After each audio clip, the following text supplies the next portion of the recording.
today's daf, everybody knows I don't really have parshas. I don't really pay attention that much, unfortunately. I do.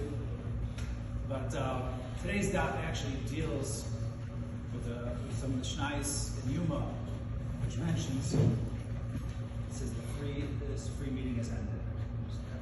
It'll get another free meeting. So are we starting it?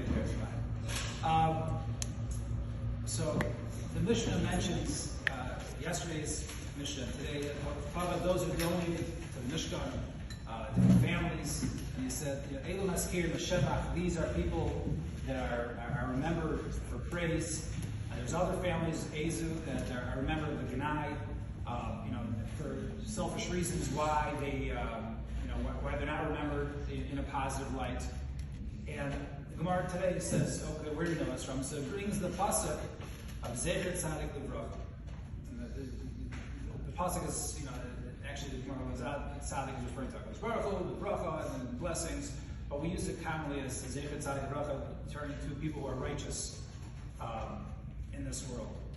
And, over the last, 30 days, we've heard, many words about Uni.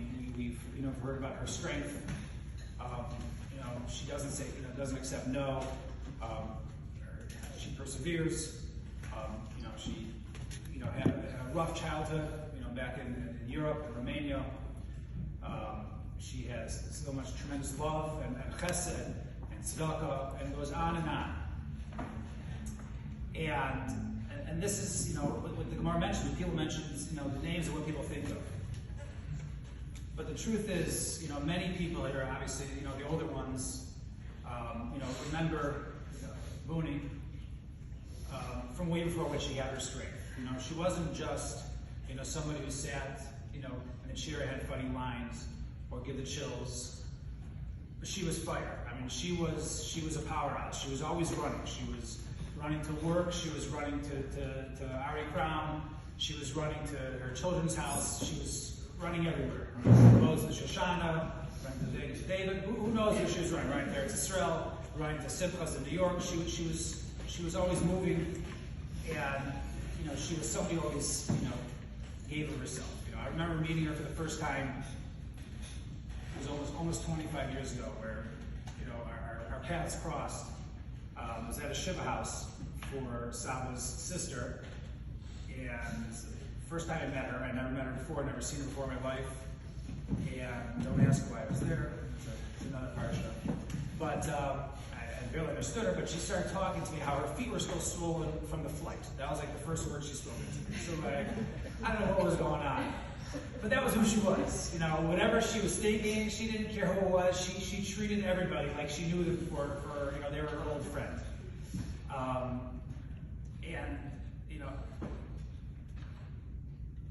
After we got married, first, she broke up with me, and then she, another story, and then she got back together with me, and it's another story.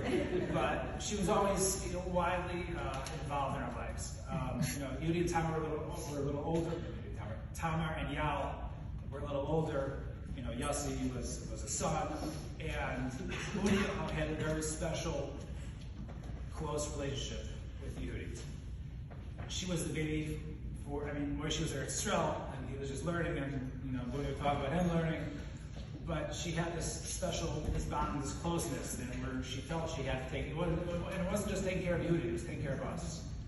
When Yonah was born, Anya was born, we came to the house, Woody used to come in, 4:30 in the morning. I didn't know people woke up at 4:30. She'd come at 4:30 in the morning.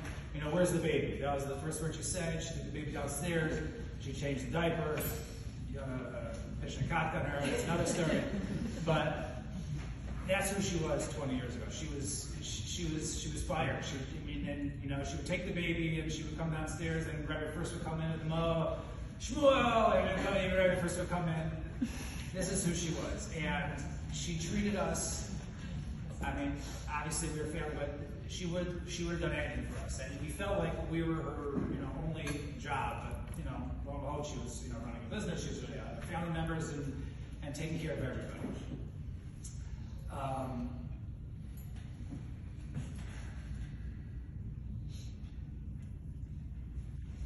even after times when we moved out, we were at an apartment in Sacramento, we were going to move to North Shore, our current house. Booney would come over every morning, maybe 7:30, pick up Yona or Anya, whoever it was, take a diaper, a bottle.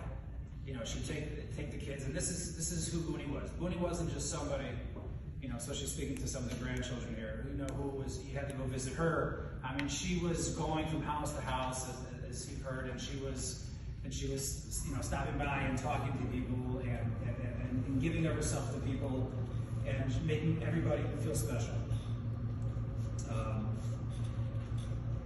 And one of the last things I want to mention is, when I first got engaged, it was very exciting coming into a big family in Chicago and many married siblings and grandchildren and cousins. I wasn't used to that. I had family in New York, which we didn't see as often, and it was really special to me. It was really special being part. And Booney treated me like a son. She didn't treat me like a son-in-law. She never yelled at me. She would